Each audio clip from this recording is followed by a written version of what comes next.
Mi ex esposa me hizo encarcelar por manutención infantil hasta que una prueba de ADN demostró que no soy el padre.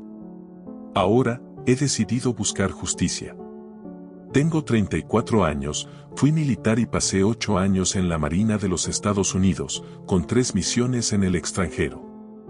Al salir, me convertí en contratista de seguridad privada, el dinero era mejor y quería darle estabilidad a mi familia. Siempre he sido el proveedor, desde los 17 años. Voy al gimnasio 5 días a la semana, tengo mi propia casa, conduzco autos normales y prefiero invertir mi dinero en lugar de derrochar en marcas de diseñador. Conocí a Sara cuando tenía 25, en pleno proceso de transición fuera del ejército. Ella trabajaba como recepcionista en un consultorio médico. Parecía dulce y con los pies en la tierra, venía de una familia de clase media. Tenía algunas deudas universitarias que yo ayudé a saldar y parecía tener metas de vida razonables. Y qué equivocado estaba en todo lo que creía. Recuerdo perfectamente ese jueves, uno de esos días que parecían eternos. Ese día había tenido un turno de protección ejecutiva de 14 horas para un CEO tecnológico paranoico, trabajando con un chaleco táctico de 11 kilogramos bajo 32 grados de calor.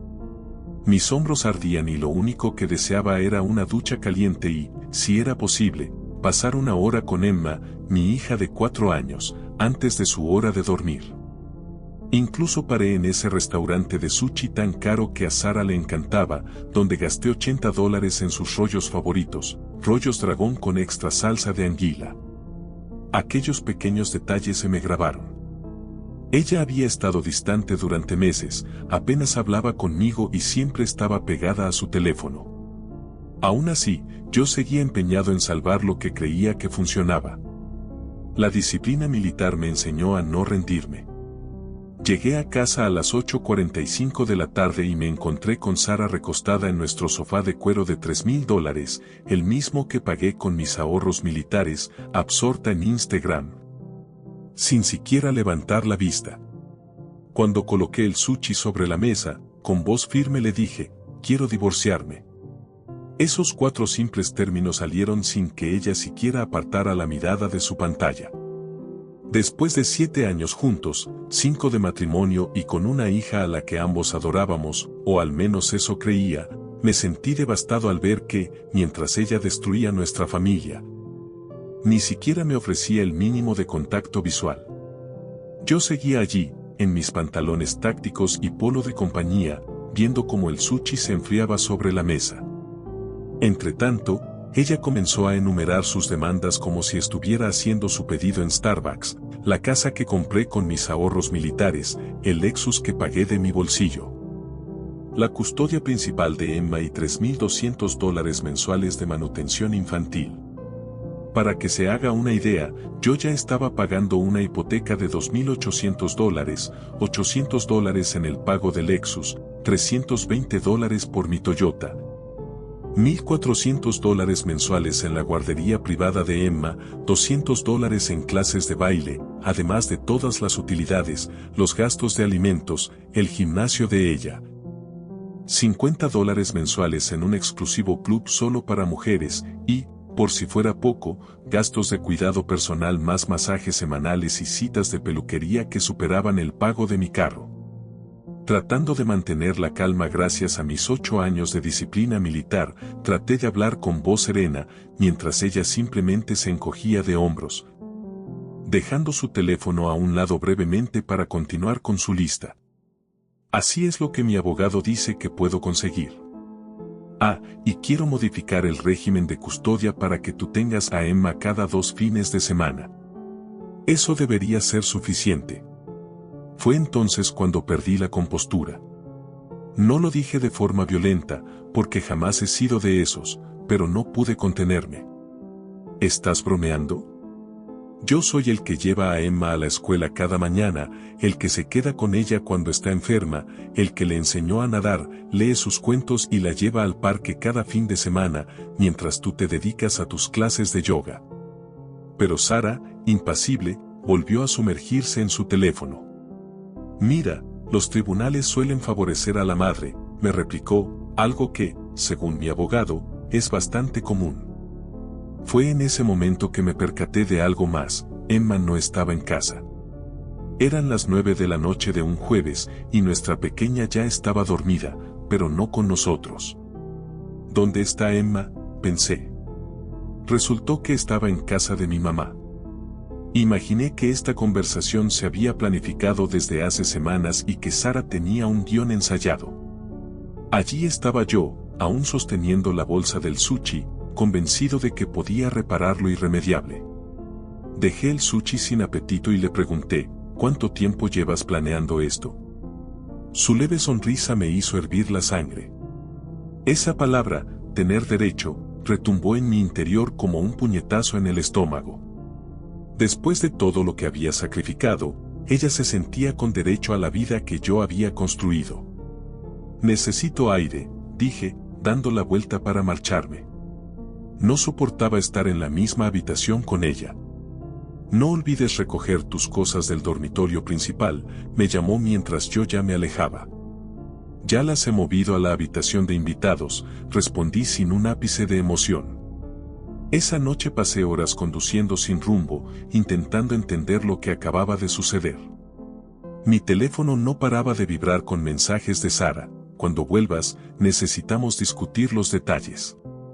Mi abogado quiere reunirse el lunes. Espero que sea civilizado, por el bien de Emma.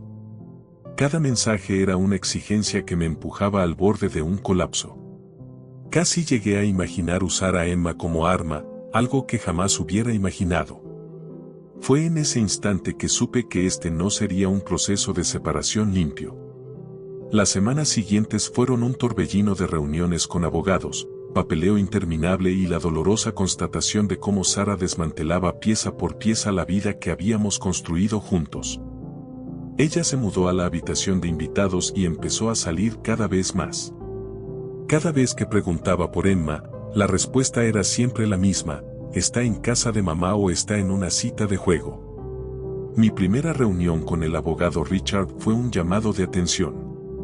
Un viejo compañero del ejército que había pasado por algo similar me lo había recomendado. Richard, al hojear la documentación inicial enviada por la abogada de Sara, fue directo: no voy a endulzar la realidad.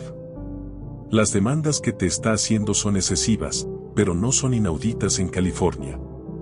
Los tribunales de familia tienden a favorecer a la madre, a menos que se demuestre claramente lo contrario. Insistí: soy yo el que está con Emma día tras día, el verdadero cuidador. Richard se quitó las gafas y me preguntó: ¿tienes pruebas? ¿Calendarios? ¿Mensajes de texto? ¿Declaraciones de testigos?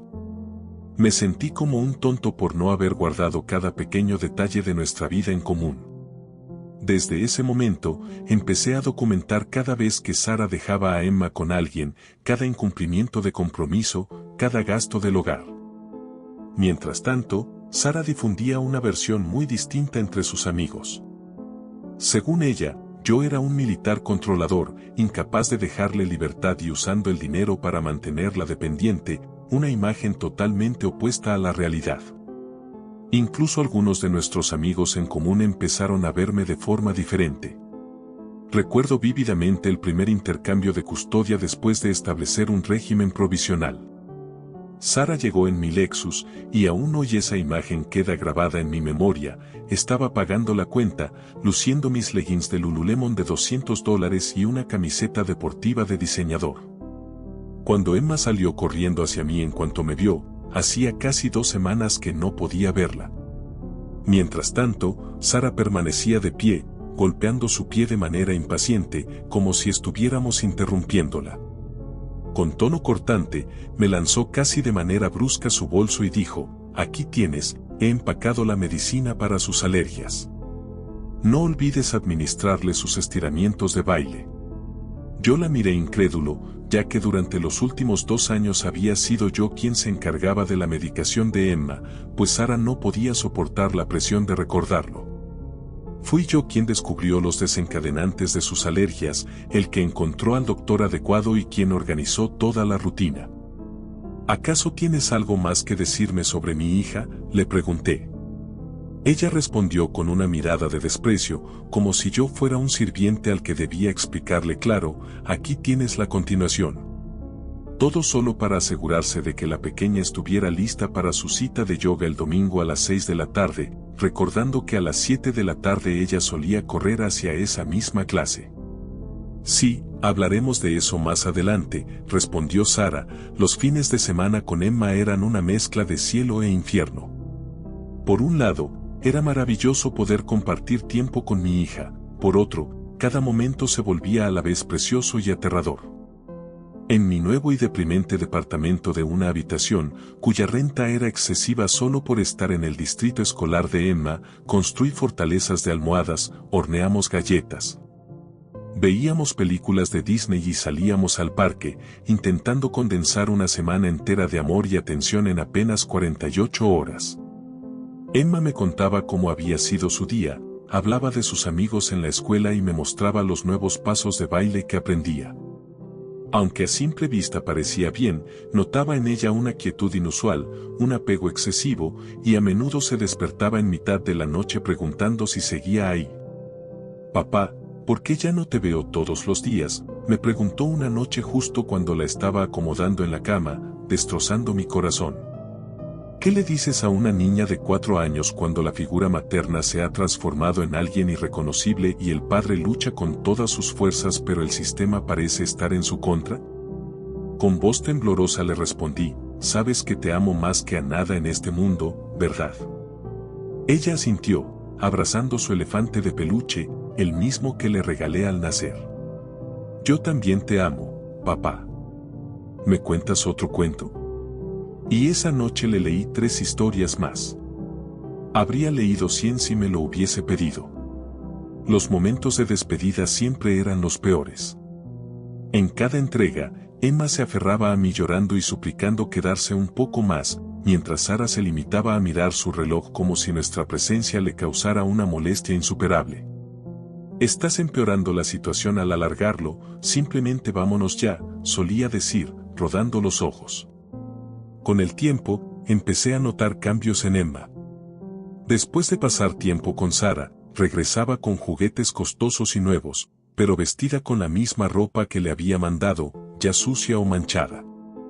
Su cabello, descuidadamente enredado, evidenciaba la falta de atención y se mostraba agotada y de mal humor por la carencia de sueño. Cuando planteé estas preocupaciones en la siguiente audiencia, el abogado de Sara intervino con total soltura. «Su señoría. El señor intenta convertir comportamientos propios de la infancia en una herramienta contra mi cliente. Los niños se ensucian, juegan y se cansan. Él, en cambio, está ofreciendo un cuidado excepcional mientras lucha por reconstruir su vida tras años de control financiero». El juez asintió con simpatía, y Sara, casi de manera mágica, derramó lágrimas en el acto. Aprendí rápidamente que en la corte de familia la percepción lo es todo, y Sara era una experta en manipularla. Cada comparecencia fue erosionando mis derechos. Lo que inicialmente fue un arreglo de custodia temporal se volvió casi definitivo, los pagos de manutención se dispararon y las exigencias de Sara se volvieron cada vez más desmedidas. Exigía más dinero para actividades de Emma de las que jamás fui informado, para útiles escolares que yo ni siquiera veía y para gastos médicos, a pesar de que Emma estaba en mi seguro. A pesar de todo, seguía apareciendo, luchando y haciendo lo posible por ser el padre que mi hija merecía, aunque el sistema pareciera empeñado en reducirme a un mero cheque.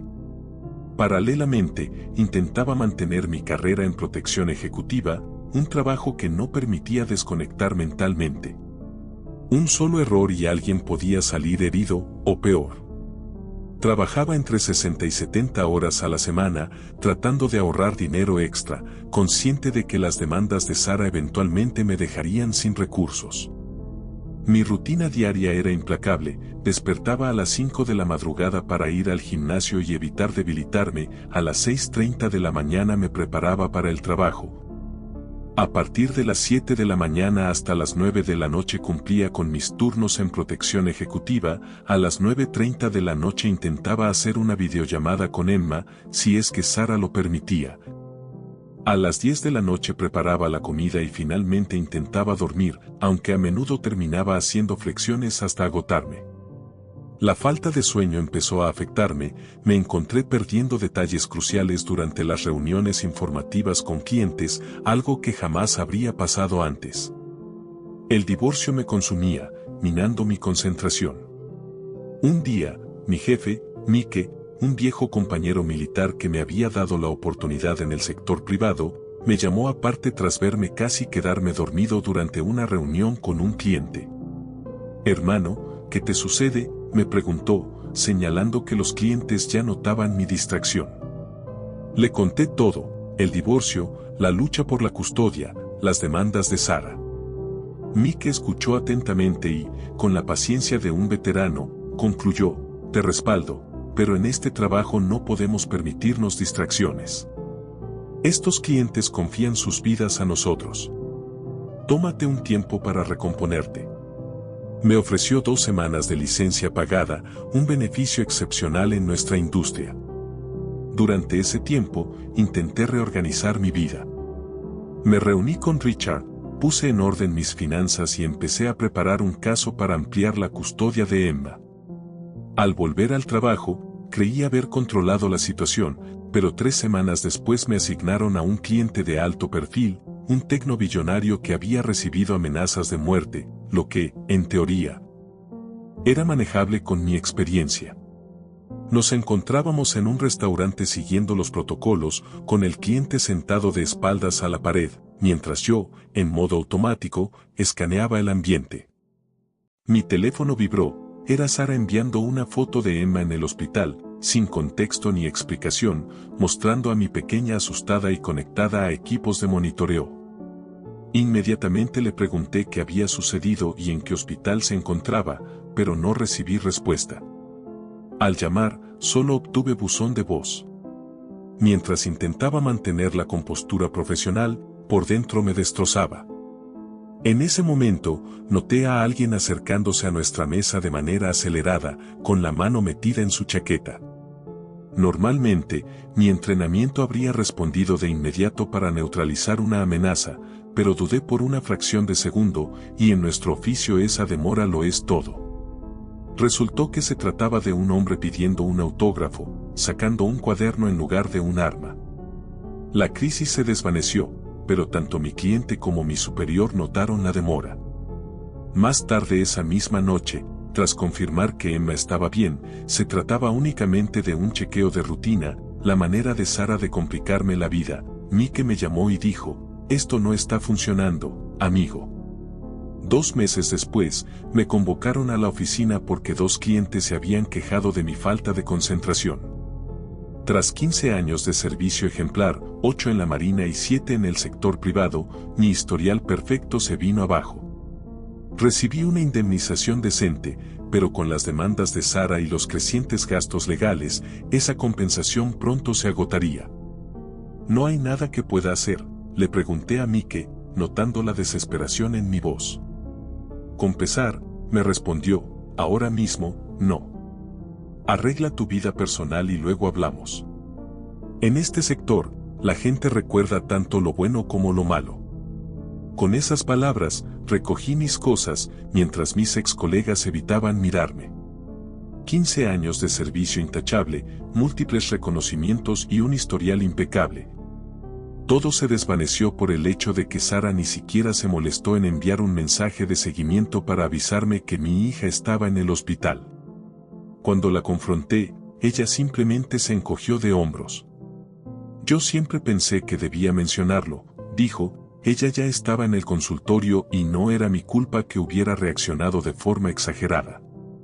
Perdí mi trabajo a causa de esa artimaña, y recuerdo haberle dicho, intentando moderar mi tono porque Emma se encontraba en la habitación contigua, que ya se notaba la ironía en la sonrisa de Sara. Bueno, eso hará que la conversación en el tribunal sea interesante», dijo, mientras insinuaba que a la hora de explicar por qué ya no podía costear la manutención, las cosas serían complicadas. Fue en ese instante cuando comprendí que todo había sido planeado. Ella quería que yo perdiera mi empleo, que fracasara, para poder pintarme como el padre irresponsable, incapaz de mantener a su hija. Todo formaba parte de su estrategia. El mercado laboral en el área de seguridad especializada es muy peculiar, o formas parte o quedas excluidos, y las noticias se propagan rápidamente. Algunos antiguos contactos intentaron ayudarme, pero nadie quería arriesgarse a contratar a un hombre envuelto en un divorcio tormentoso. Empecé a postularme para cualquier puesto, seguridad en centros comerciales, vigilante nocturno, portero, cualquier empleo que asegurara ingresos. La respuesta más habitual era que estaba sobrecalificado, lo que en realidad significaba que resultaba muy costoso o que era considerado un riesgo de fuga. Cuando por fin conseguí un trabajo como vigilante nocturno en un depósito, era el mínimo salarial, sin prestaciones y en el turno de la madrugada. Aunque lejos de ser lo que uno espera en protección ejecutiva, era lo único que podía obtener. Sin embargo, el horario era brutal, trabajar de noche implicaba apenas ver la luz del día, dormir muy poco e incluso sacrificar los pocos días de fin de semana que pasaba con Emma. Me convertí en una especie de zombie, esforzándome por estar presente para ella, mientras durante 4 meses soportaba rechazo tras rechazo y veía cómo mis ahorros se evaporaban. La situación se agravó cuando Richard, mi abogado, empezó a hablar de sus honorarios y el complejo de apartamentos enviaba avisos de retrasos en el pago de la renta. Las cuotas de manutención no dejaban de acumularse, independientemente de lo vacío que estuviera mi banco. La primera vez que fallé un pago, Sara inundó mi teléfono con mensajes: ¿dónde está mi dinero? Sabía que terminaría siendo un padre irresponsable. Oh, espero que disfrutes la cárcel. Cada mensaje se sentía como una puñalada. Nunca antes había fallado en ningún compromiso, siempre mantuve un crédito impecable y pagaba mis cuentas con antelación. Ahora me encontraba etiquetado como el hombre que no podía mantener a su hija. Acudí al tribunal para exponer mi situación y solicitar una reducción temporal de la cuota hasta poder restablecerme económicamente. Llevé conmigo todas mis solicitudes de empleo, cartas de rechazo y estados de cuenta que evidenciaban lo arruinado que estaba. Sara se presentó con otro atuendo de diseñador, acompañada de su abogado, que mostraba una actitud altiva. Fue entonces cuando su abogado comenzó a argumentar: Su señoría, lo que tenemos aquí es un caso clásico de desempleo voluntario. El señor ha aceptado un empleo de menor remuneración para evadir sus obligaciones con su hijo. Está trabajando por debajo de sus capacidades por propia elección. El juez me miró con escepticismo y preguntó: ¿Es eso cierto, señor? Intenté explicar sobre la pérdida de mi empleo, la lista negra en la industria y cómo había aplicado a cualquier oferta disponible, pero todas mis explicaciones sonaban a excusas, incluso para mis propios oídos. Finalmente, el juez mantuvo la orden de manutención: si incumple, habrá consecuencias. Ante esa sentencia, tomé un segundo empleo en el que me dedicaba a reponer estantes en un supermercado durante el día, antes de dirigirme al depósito en la noche. Solo conseguí dormir unas 4 horas. Mi salud se deterioró, perdí peso, aparecieron ojeras y la fatiga era constante. Durante uno de nuestros escasos fines de semana, Emma notó mi cambio, me tocó el rostro con preocupación y preguntó: «Papá, ¿estás enfermo?». Forcé una sonrisa y le respondí: «Solo estoy un poco cansado, cariño». «Papá está trabajando mucho ahora». Ella indagó: «¿Es por el dinero?». «Mamá dice que le debes», y agregó que, según había contado a la abuela, ya no pagaría sus clases de baile. Eso dolió más que cualquier otra cosa, ver a Sara usar a Emma como peón para recordarme mis fracasos. Nunca permití hablar mal de Sara frente a mi hija, pero ella no dudaba en manipular a Emma para volcarla contra mí. Con 2 pagos fallidos y las advertencias del tribunal haciéndose más serias, me vi forzado a vender mi auto, mi reloj, cualquier cosa de valor que pudiera ayudarme a ponerme al día. Sobreviví comiendo ramen y sándwiches de mantequilla de maní y acepté trabajos eventuales durante mis días libres: cortar césped, pintar casas, lo que pagara en efectivo. Llegó aquella mañana a las 8 en punto en que se escucharon fuertes golpes en la puerta de mi apartamento. Ya estaba despierto, arrastrándome a causa de antiguos hábitos militares que nunca desaparecen, incluso en medio de la depresión. 2 policías visiblemente incómodos se presentaron. Señor, tenemos una orden de arresto por incumplimiento en el pago de la manutención. El policía más joven parecía dudar en estar allí, quizá por haber escuchado sobre mi pasado militar. El otro, con una mirada cansada, parecía haber repetido esta situación demasiadas veces. Actuando de manera profesional, me permitieron cambiarme de ropa sin armar escándalo, pero cuando salí del edificio esposado, la realidad me golpeó de lleno. La celda de detención cumplía con todas las expectativas, fría, maloliente y deprimente. Lo peor era el tiempo que pasé allí meditando sobre Emma y preguntándome qué le diría Sara.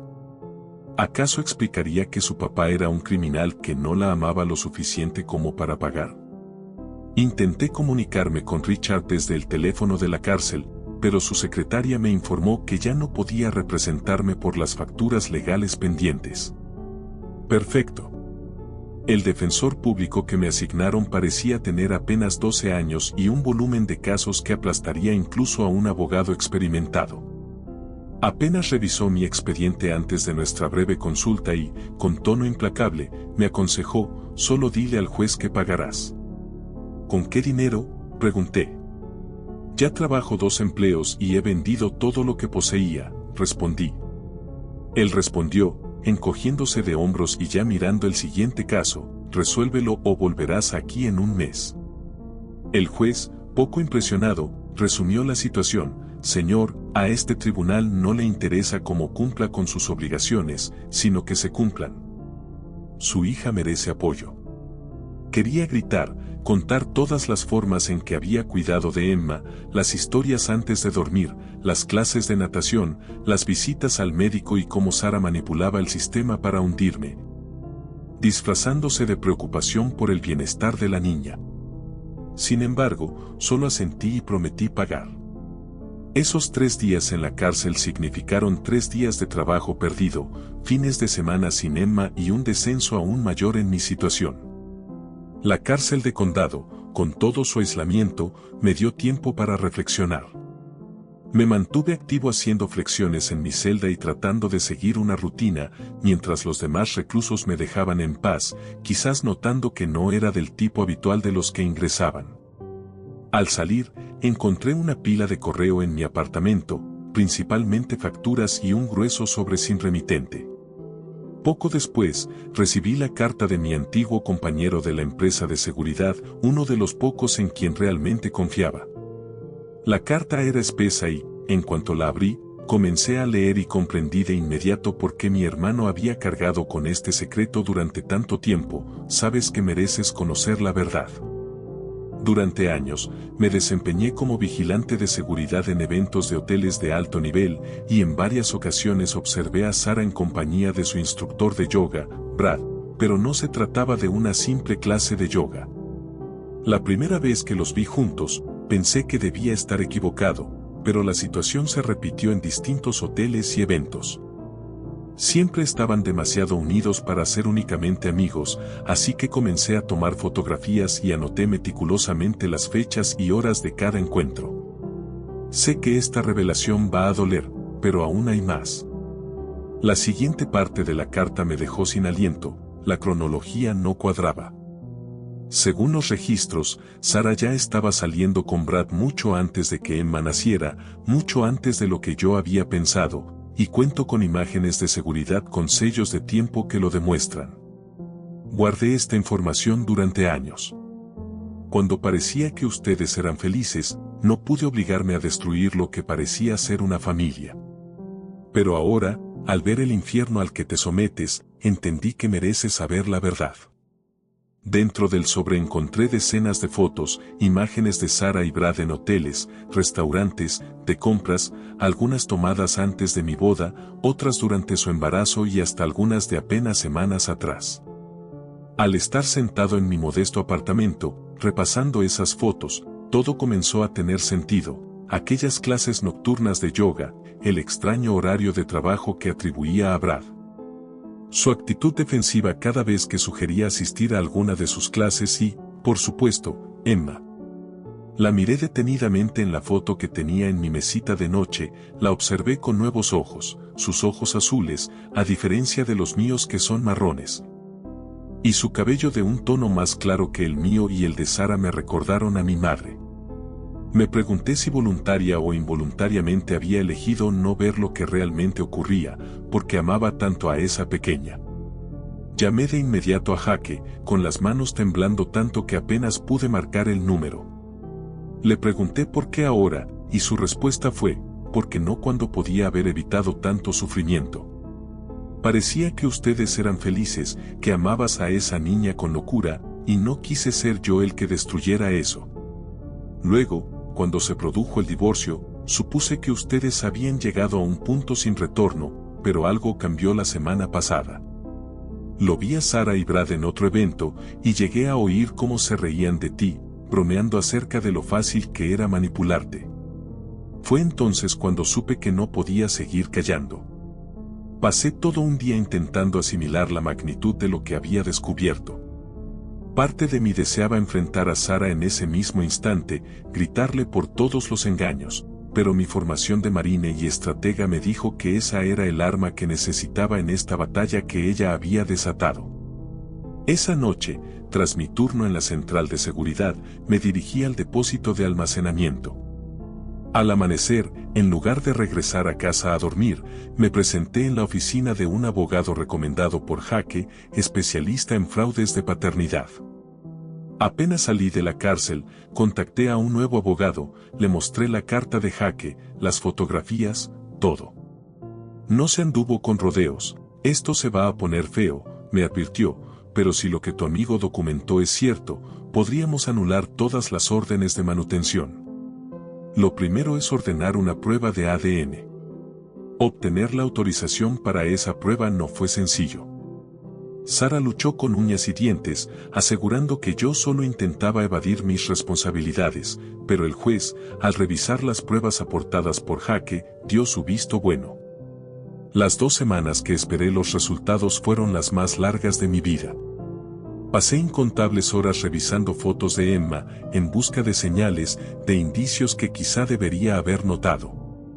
Durante esos días, el sueño fue un lujo. Finalmente, los resultados llegaron en un simple sobre blanco, repleto de terminología médica y cifras, pero solo había una que importaba, un 0.0% de probabilidad de paternidad.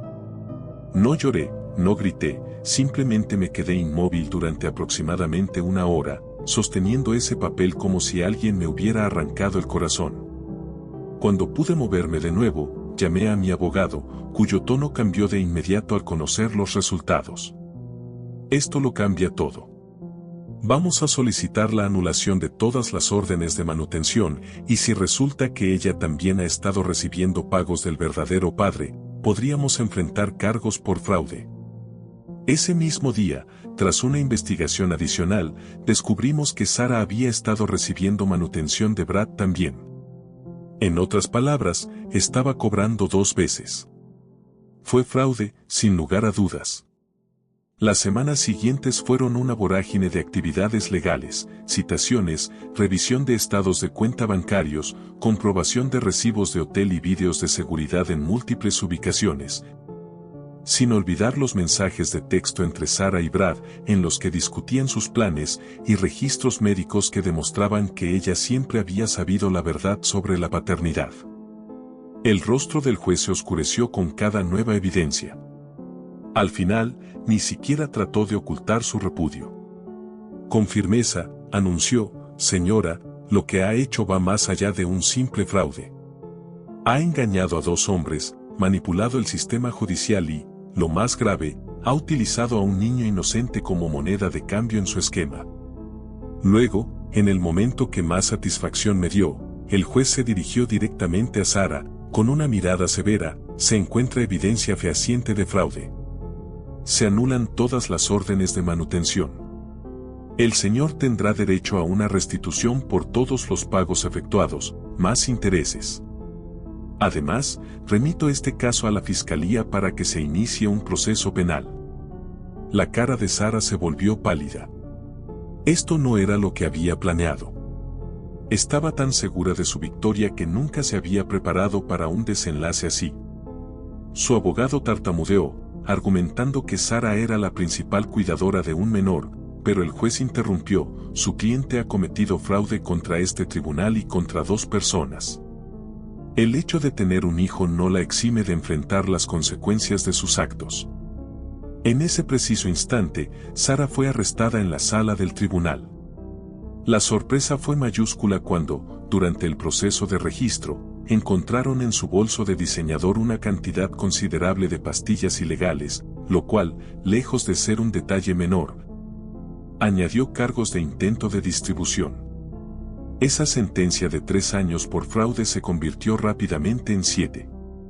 Como si esto no fuera suficiente, Brad desapareció rumbo a México tras la caída de las órdenes de manutención, aparentemente involucrado en problemas legales propios que desconocíamos. Apenas 2 semanas después, recibí una llamada de la hermana de Sara. Ella, quien había encontrado fe en la penitenciaría, quería disculparse y pedir mi ayuda para reducir la sentencia de Sara, asegurando que su hermana había cambiado y reconocía sus errores. Mi respuesta fue contundente: ¿y qué hay de Emma? La situación de la niña inicialmente me destrozó el corazón. Su madre en prisión y su supuesto padre biológico en el olvido la encaminaban hacia el sistema de acogida. Aunque yo no era el padre biológico, solicité al tribunal la custodia, basándome en la relación sólida y estable que había forjado con ella a lo largo de los años. Fue una lucha cuesta arriba, ya que el sistema legal no está preparado para casos como el nuestro, pero en ocasiones la justicia se impone. Hoy, Emma vive conmigo en custodia plena, puesto que ambos progenitores biológicos han quedado fuera del panorama. No es sencillo explicarle a una niña de 4 años por qué su madre ya no está, pero poco a poco vamos construyendo una nueva realidad. Yo conseguí un empleo gestionando seguridad para una importante cadena hotelera, con horarios dignos y un salario que me permite regresar a casa cada noche. La mejor revancha es ver a Emma prosperar. Sus maestros dicen que ahora es mucho más feliz, ha hecho amigos, se destaca en sus actividades y por fin duerme toda la noche, algo que nunca ocurría cuando Sara estaba presente. En cuanto a Sara, la última noticia es que la comida de la prisión no se compara con lo que solía disfrutar. Parece que, en definitiva, la justicia siempre encuentra su manera de equilibrar la balanza.